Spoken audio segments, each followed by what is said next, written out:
Hi F lovers, welcome back to my channel. जो भी viewers channel पर नया आया है प्लीज़ वीडियो को लाइक और चैनल को सब्सक्राइब जरूर कीजिएगा। आप लोगों के एक सब्सक्राइब से मिलेगा मुझे मोटिवेशन और आप लोगों को मिलेगा मेरे वीडियो का नोटिफिकेशन। तो चलिए आज का पार्ट स्टार्ट करते हैं। लास्ट पार्ट में हमने देखा था कि विंग जेओजुन से बोलता है हम दोनों के अलग होने का असली रीज़न आप हैं। इस बात पे वांग जी और जेओजुन बहुत ज़्यादा वरीड होने लगते हैं क्योंकि उन्हें पता था कि विंग पे रिसेंटफुल एनर्जी का असर ना भी हो तो भी उसका एंगर इशू बहुत बड़ा था, मतलब वो बहुत ज़्यादा गुस्सा करता था।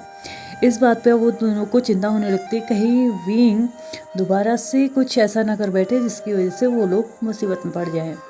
सेकेंड साइड चैन चैन ये सोच के ही शॉक्ड था कि जेओजुन ने अपने ही ब्रदर को अल्कोहल पिला दिया या वाइन पिला दिया, और वो कैसे ही पॉसिबल हो सकता है क्योंकि लेंस एक्ट में अल्कोहल पीना मतलब सबसे बड़ा रूल ब्रेक कर देना।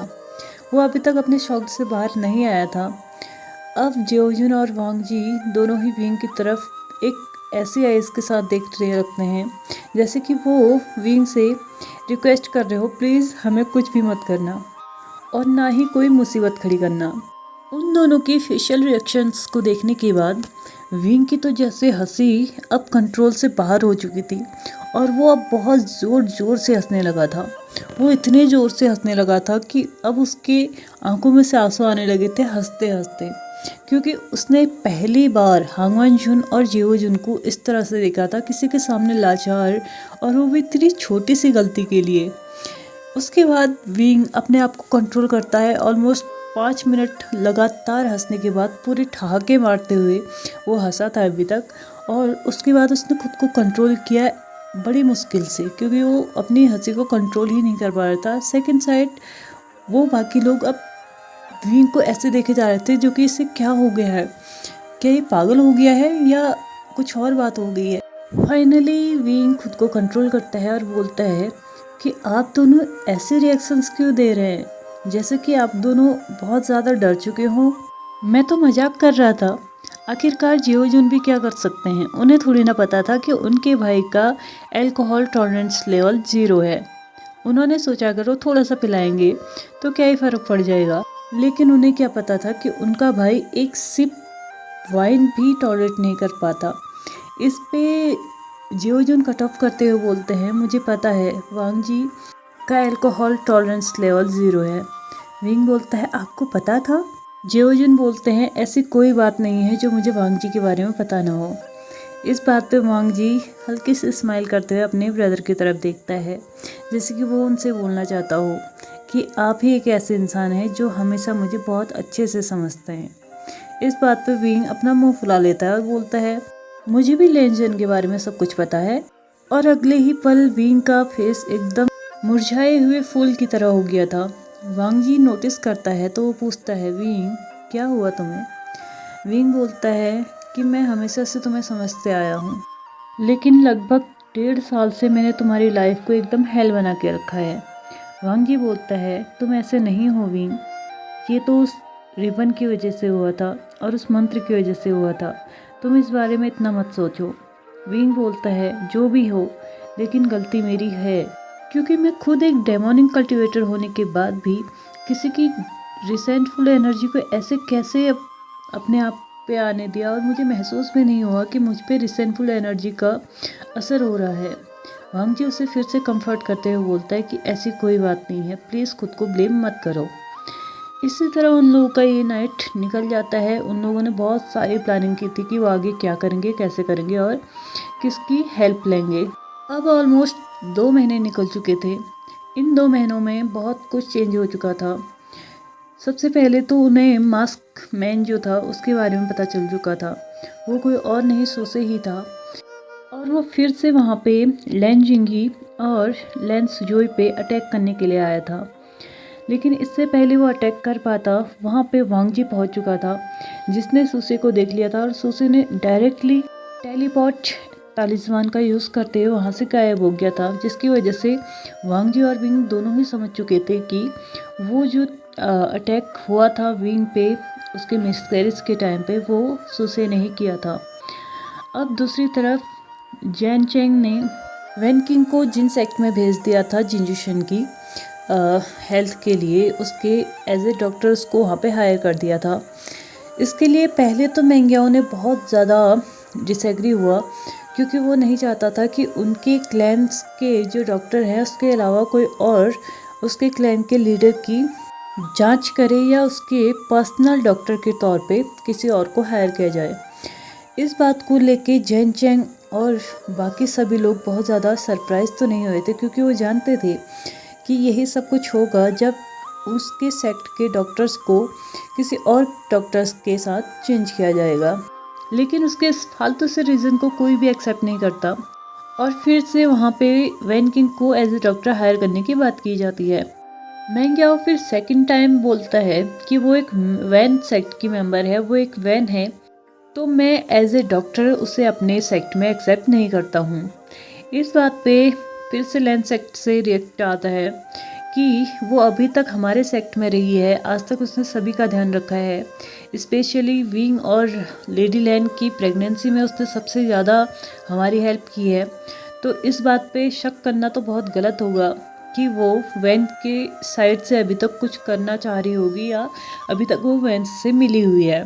मेंग्याओ के पास अब और कोई ऑप्शन नहीं था, क्योंकि लैन सेक्ट से खुद ये बोला गया था कि वैन किंग एक बहुत अच्छी डॉक्टर है और उसको जिनजुशन के लिए हायर किया जाए। उसने वैन किंग को अपने सेक्ट में आने के लिए परमिशन तो दे दी, लेकिन वो फिर भी बहुत सारी कोशिशें किए जा रहा था जिससे कि वैन किंग जिनजुशन के अच्छे से चेकअप ना कर पाए। लेकिन फिर भी वैन किंग ये सब कुछ कर चुकी थी और उसे पता चलता है कि उसे बहुत टाइम से ऐसा ड्रग्स दिया जा रहा है या ऐसी मेडिसिन दी जा रही है जिसकी वजह से वो धीरे धीरे पैरालाइज्ड हो रहा था, यानी कि उसके हाथ पैर, उसकी बॉडी एकदम काम करना धीरे धीरे बंद कर दे रहे थे। यानी कि अगर वो मेडिसिन उसे और बहुत ज़्यादा दिन दी जाती या लगभग 15 दिन और दी जाती तो वो पूरी तरीके से पैरालाइज हो जाता और बहुत जल्दी उसकी मौत भी हो जाती। वैन किंग ये बात सिर्फ वी वुजियान, लैन वांगजी, जियोजुन और जैन चैंग के अलावा किसी और को नहीं बताती है, क्योंकि अगर वो अभी ये बातें रिवील कर देती तो मेंग्याओ या फिर भाग जाता या फिर अपने बचने के लिए कुछ ना कुछ वो उपाय ढूंढ लेता। अब फाइनली वैन रूहान का पता लग चुका था और इस बार फिर से मेंग्याओ की तरफ से ही वैन रूहान की जो इन्फॉर्मेशन थी वो आई हुई थी और उसी के एंड से ये पता लगवाया गया था कि वैन रूहान अभी तक कहाँ था, क्या कर रहा था और किस किस तरीके की उसने कठपुतलियाँ अभी फिर से तैयार कर ली हैं। सारे सेक्ट मिलके फिर से वैन रूहान पे हमला करने की तैयारियों में लग जाते हैं। दूसरी तरफ वांगजी, विंग और जैन चैंग ये तीन मेंग्याओ के खिलाफ प्लानिंग करने में जुटे हुए थे कि वो उसे कैसे पकड़ेंगे कि वो अपने बिहाव में कुछ कह भी ना पाए और ना ही हमारे इस प्लान से, इस ट्रैप से बच भी पाए। जियोजुन अभी तक ये एक्सेप्ट नहीं कर पा रहे थे कि मेंग्याओ ने ऐसा कुछ भी किया होगा या ऐसा कुछ भी करने में मेंग्याओ का कोई भी हाथ रहा होगा। तो वो अभी भी बस यही कोशिश किए जा रहे थे कि मेंग्याओ किसी भी तरह इनोसेंट साबित हो जाए। फाइनली पूरी प्लानिंग, पूरी तैयारियां, जो कुछ भी होनी थी सब तैयार हो चुका था और अब सारे के सारे सेक्ट वहाँ पे पहुँच चुके थे जहाँ पे वैन रूहान छुपा हुआ था और अभी भी वो रील लोहे की मदद से बहुत सारी कठपुतलियाँ बना रहा था। भले ही वो उस टाइम पे भाग गया था, लेकिन वो फिर भी अपने साथ एक यिन लोहे का टुकड़ा लेके आया हुआ था जिससे वो अभी भी बेशुमार बहुत ज़्यादा कठपुतलियाँ बना रहा था, जो कि इतनी शक्तिशाली थी कि अगर वो किसी को टच भी कर लेना तो वो भी कठपुतलियों में कन्वर्ट हो सकती थी। और इस वक्त सिर्फ एक ही इंसान था जो उन कठपुतलियों को पूरी तरीके से ख़त्म कर सकता था या उन्हें रोक सकता था, और वो था विंग, क्योंकि वो ही था जो अभी तक सबसे ज़्यादा डेमोनिक कल्टिवेशन के बारे में जानता था, या वो ही एक इंसान था जो डेमोनिक कल्टिवेशन जानता था। अब चारों तरफ सिर्फ और सिर्फ आपस में तलवारों के टकराने की आवाज़ आ रही थी और लोगों के चिल्लाने की आवाज़ आ रही थी, कराहने की आवाज़ आ रही थी, क्योंकि वहाँ पे जो युद्ध चल रहा था उसमें वैन रूहान की जो कठपुतलियाँ थी ना वो उन पे भारी पड़ रही थी और वो बेरहमी से लोगों को मार रही थी। उन कठपुतलियों से जो भी सेना लड़ रही थी ना, वो ऑलमोस्ट 20% ख़त्म हो चुकी थी। यानी कि जो पपेट्स थे ना, वो 20% अपने टारगेट को अचीव कर चुके थे। यानी कि अब उनको सिर्फ 80% ही काम करना था। और दूसरी तरफ पपेट्स जो थे ना, वो 100% वैसे के वैसे ही थे। उनमें कोई भी चेंज नहीं आया था और कोई भी एक भी पपेट्स वहाँ से कम नहीं हुआ था। अब विंग ये सब कुछ देख रहा था। वो जल्दी से लकड़ी की अपने लिए एक फ्लोट बनाता है और जाके एक पिलर पे खड़ा हो जाता है, यानी कि एक स्तंभ में खड़ा हो जाता है और वहाँ से उस फ्लोट को बजाना स्टार्ट कर देता है। वो एक ऐसी धुन बजाता है जिसकी वजह से आसपास जितनी भी आत्माएं हों, जितनी भी बुरी शक्तियाँ हों ना, वो आके उन पपेट्स से लड़ने लगे। थोड़ी ही देर में चारों तरफ से एक ब्लैक स्मोक यानी कि काला धुआं जो था, अब वो आने लगा था। और वो जो काला धुआं था, वो उन पपेट्स पे ऐसे हमले किए जा रहा था जैसे कि वो उन पपेट्स का जाने दुश्मन हो और वो उन्हें जड़ से ख़त्म करना चाहता हो। वो ब्लैक स्मोक इतना पावरफुल था, उसके अंदर इतनी रिसेंटफुल एनर्जी थी कि गलती से भी कोई कल्टिवेटर अगर उस ब्लैक स्मोक के टच में आ गया या उसने गलती से भी थोड़ा सा भी उस ब्लैक स्मोक को टच कर लिया ना, तो शायद उसके बाद वो जिंदा कुछ ही टाइम तक रह पाएगा या कुछ ही मिनट तक रह पाएगा। वो बहुत ज़्यादा पावरफुल था। अब वो ब्लैक स्मोक चारों तरफ तबाही मचाने लगा था। वो पपेट्स पे ऐसे हमला किए जा रहा था जैसे कि उसे रोकना अब नामुमकिन सा हो गया था। लेकिन विंग की नज़र फिर से वांग जी की तरफ जाती है तो वो देखता है कि एक तलवार उसकी तरफ आ रही थी। विंग वांग जी को बचाने के लिए अपनी फ्लूट दूर से ही वांग जी की तरफ फेंक देता है। वो फ्लूट उस तलवार के वार को तो रोक देता है, लेकिन वहीं पे वो 2 टुकड़ों में बढ़ जाती है।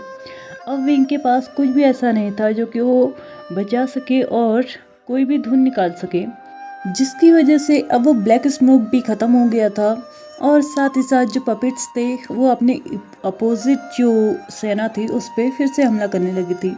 विंग के पास अब और कोई ऑप्शन नहीं था। वो अपने मुंह से ही वज़ल करने लगता है और फिर से अपने आसपास उस ब्लैक स्मोक को इकट्ठा करने लगता है ताकि वो फिर से पपेट्स के हमले को रोक सके।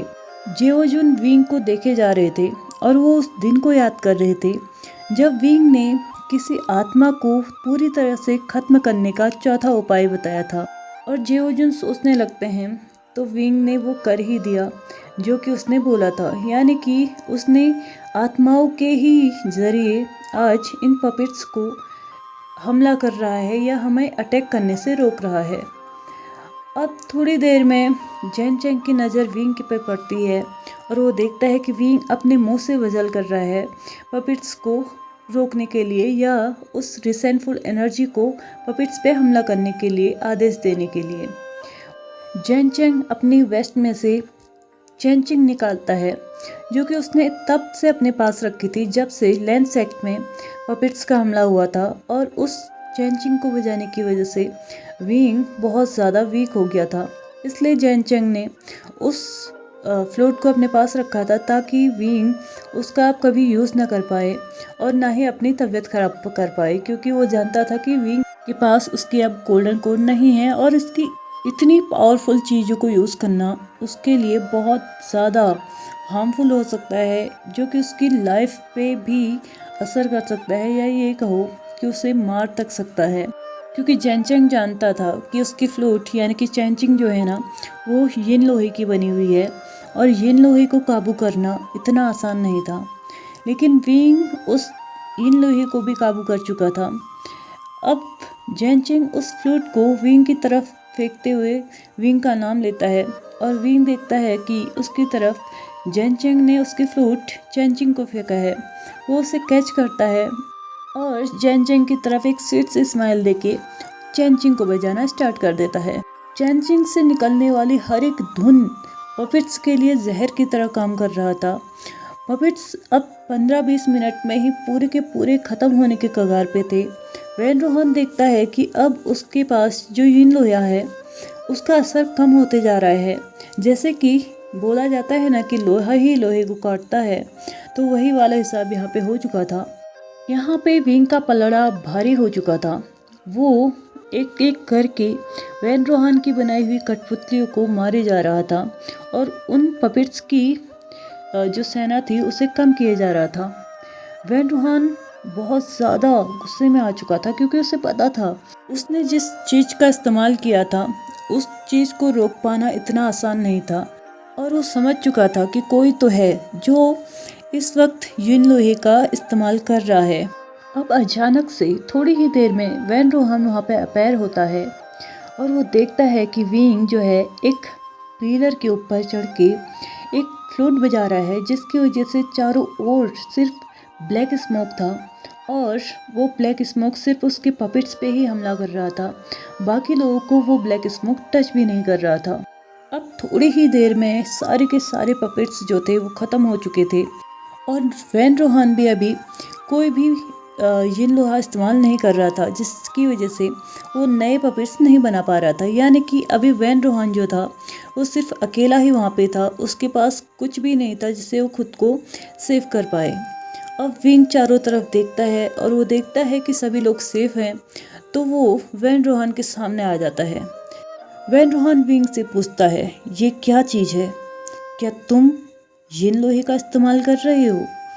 विंग बोलता है, मुझे ज़रूरत नहीं है तुम्हारे क्वेश्चंस का आंसर देने का, लेकिन तुम्हें ज़रूरत है कि तुम मेरे क्वेश्चंस का आंसर दो। विंग वैन रोहान से क्वेश्चन करता है, आखिर लगभग 2 साल से हम लोग तुम्हें ढूंढ रहे हैं, तो तुम इतने आसानी से कैसे छुप सकते हो? क्या कोई है जो तुम्हारी मदद कर रहा था? विंग बोलता है, अभी तुम्हें झूठ बोलने की ज़रूरत नहीं है, क्योंकि तुम इस वक्त झूठ बोलने की हालत में नहीं हो। तुम सच बोलोगे तो भी तुम मरोगे और तुम झूठ बोलोगे तो भी तुम मरोगे, लेकिन हो सकता है सच बोलोगे तो तुम्हारी मौत को कम दर्दनाक बनाया जाएगा। वैन रोहान कुछ बोलता इससे पहले ही वैन रोहान के पीठ से होके उसके पेट पे एक तलवार आके चुभी थी। एक तलवार ने उस पे ऐसा वार किया था जो कि उसके शरीर के आर पार हो चुकी थी। हर कोई शॉक्ड हो चुका था क्योंकि उन लोगों में से पहले ही सबको अवेयर कर दिया गया था कि वैन रोहान अगर उन लोगों की पकड़ में आ जाता है तो उस पर पहले वार कोई नहीं करेगा और उससे पहले पूछताछ की जाएगी, हर एक चीज़ जान ली जाएगी, उसके बाद उसे मारा जाएगा। तो अचानक ये किसने वार किया और क्यों किया? जब सभी लोग उस तलवार के ओनर की तरफ देखते हैं ना, तो वो देख के और भी ज़्यादा शॉक्ड हो जाते हैं। भले ही विंग, वांग जी और जेन चेंग ये देख के ज़्यादा शॉक्ड नहीं थे, क्योंकि उन्हें पता था जो भी तलवार का ओनर उस वक्त था ना, वो जानते थे कि ये ऐसा कर सकता है और वो कोई और नहीं मेंग्याओ था। हर कोई मेंग्याओ की तरफ देख रहा था क्योंकि यहाँ पे क्लियरली बोला गया था कि कोई भी वैन रोहान पे डायरेक्टली हमला नहीं करेगा और न ही उसे मारने की कोशिश करेगा, क्योंकि हर कोई जानना चाहता था कि वैन रोहान की हेल्प आखिर इन 2 सालों में किसने की थी। वैन रोहान भी धीरे धीरे टर्न होता है क्योंकि मेंग्याओ ने अपने हाथ से अपनी स्वॉर्ड जो थी उसको छोड़ दिया था।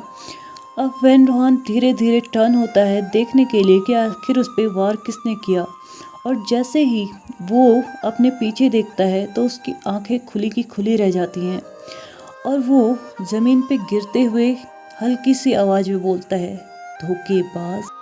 इस तरह यहाँ पे वैन रोहान की मौत हो जाती है।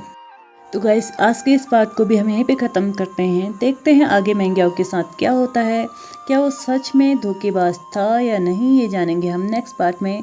तो आगे जानने के लिए बने रहे मेरे चैनल पे ऐसे ही। और I am really very sorry क्योंकि अभी एक आध दिन और आपको नेक्स्ट पार्ट के लिए वेट करना पड़ सकता है, क्योंकि इन दोनों में बहुत ज़्यादा बिजी चल रही हूँ, तो मुझे माफ़ कर दीजिएगा। तो चलिए आज के इस पार्ट को ख़त्म करते हैं। अगर वीडियो अच्छा लगा हो तो प्लीज़ लाइक, शेयर, सब्सक्राइब और कमेंट करते हुए जाइएगा। Thank you so much for watching my video and bye bye.